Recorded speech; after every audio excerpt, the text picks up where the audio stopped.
for a business trip. Hence, I planned to spend the weekend on my own. I checked quickly to the nearby departmental store and bought snacks and a bottle of wine to relax after getting home. It was 8 o'clock already. Though my house is of 15 minutes walk from my office, I wanted to get a cab anyway. There are not many houses in these suburbs, so walking alone, even for 5 minutes at night, gets quite uncomfortable sometimes. I was just about to leave the store when I noticed the last cab leaving the stand. I blamed myself for taking too long to shop. There was no other way than to walk. I came out of the store and looked up to the black starry sky for a minute. Taking the shopping bag in the left hand, I began the tedious walk. The silence around me made me hear my own footsteps loud and clear. The road was straight and wide and completely empty. The streetlights were scattered throughout the way. It was a walk amidst light and shadow. After walking for 5 minutes, I thought to shift the bag to my opposite hand. As soon as I turned right, I spotted a shadow behind me. All this time, I noticed no one else, hence, this sudden presence of someone else startled me. I turned around and saw a weird guy walking slowly behind me. There was no doubt that this guy was a homeless man. He was wearing a knit cap that made it impossible to see his face. His shirt and trousers were torn off in many places. A very stinky smell was coming from him, which signified he hadn't bathed in a long time. His head was shaking to the ground, and from his body language, I could tell he was heavily drunk. I didn't bother and kept walking. 5 minutes went away, but that guy was still walking behind me. He didn't pick up his pace or try to surpass me. He just kept walking behind me, taking slow and small steps.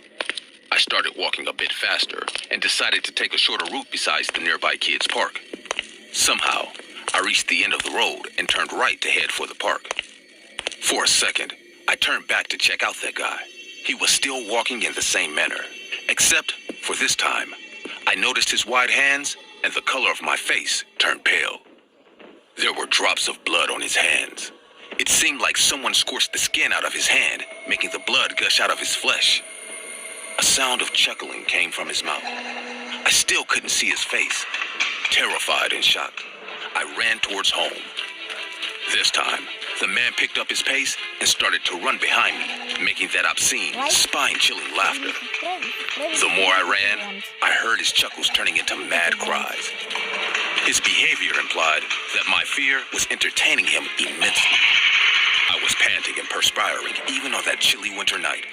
As I managed to cross the park, I noticed the porch light of my house within a distance of 10 to 15 feet. I bashed myself on the front door of my house.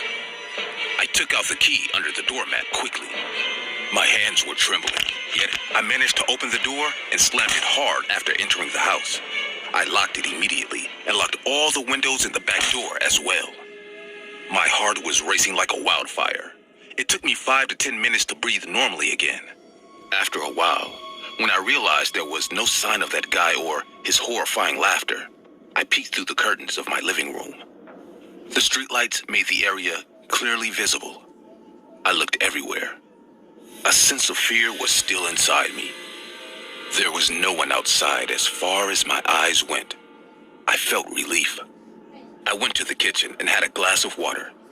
Things got back to being normal again, but soon I realized it was only for half an hour.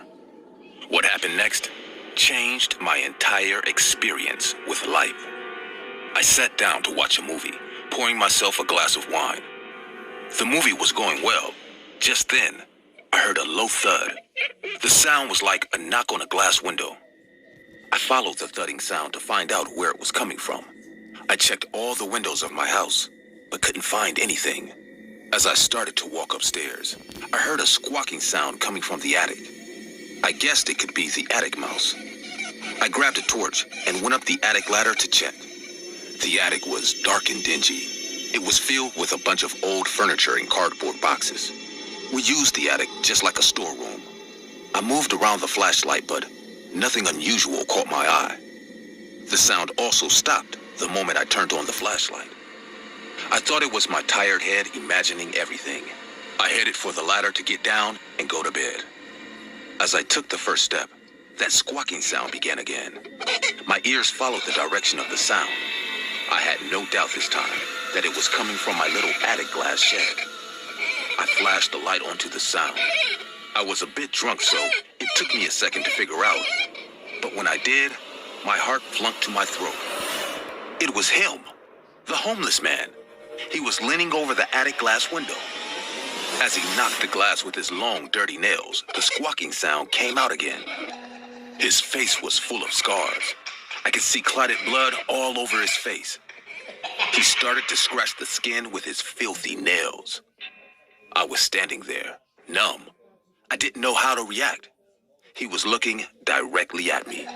His inhuman stare made me feel like he almost licked my soul with his bloody tongue. He started to laugh like a maniac, then started to tear his own skin with his long, sharp nails. He continued his malevolent laughter by spitting blood all over the attic window. I wanted to run away from my own house, but I knew the way I will be safe is to stay inside the house. The man didn't just stop there. He started to eat his skin after scrubbing it off. I could almost hear him chewing on his own flesh. I felt like I am going to faint. There was nothing more vicious I have ever experienced in my life than watching him doing these insane things to his own self. Suddenly, I heard the phone ringing downstairs. I ran immediately and picked it up. It was my husband. I told him there's a maniac on our roof. He immediately called 911 for me. My mother, who lives 3 houses away, rushed to my house after hearing everything from him over a followed phone call. I was sobbing and walking around the house after being scared like hell. My eyes went onto every window, thinking maybe now that devil will break in. I waited, sitting in the corner of my living room for my mother, shivering, sweating, heavily breathing and gasping. After 5 minutes of waiting, which felt like a long 5 hours, my mom arrived. Just when my mom's car pulled into our driveway, I heard a loud thud as if someone jumped from a high place to the ground. Then I heard sounds of running footsteps. My mother stayed with me until my husband came back. I couldn't sleep that night at all. My mom said I had several nightmares and murmured in my sleep. The police came and searched the entire locality, but they found no one. 2 days later, local news flashed that Atlanta police have arrested a meth addict, rapist, who recently broke from prison. The guy had murdered 3 young girls after abducting them from an empty road. Due to heavy drug problems, he has been put under strict watch to keep him away from availing any kind of drug. He was so violent and highly addicted that he scratched his own arms and legs for not getting drugs. The TV channel also flashed his face. The image they showed was of a mutilated-faced man. He was wearing the same knit cap and shirt and trousers. I couldn't make out his face, but his spine-chilling smile remained the same. I still can't figure out how he climbed up the roof. It's even more terrifying to think that he might have spied and waited for a while to figure out I was alone in my house. The impact of the incident left me in terrible shock. I couldn't walk alone at night for almost a month. I am still afraid to be alone in my own house. My husband has put up a high security alarm in our house. Even then, when he goes abroad for office work, I go to stay with my mother, or sometimes she comes to stay with me. Wherever that man is, I pray to God that we never, ever meet again. Znači, ljudi moji, ovdje se radi o čoveku koji je slomio lice.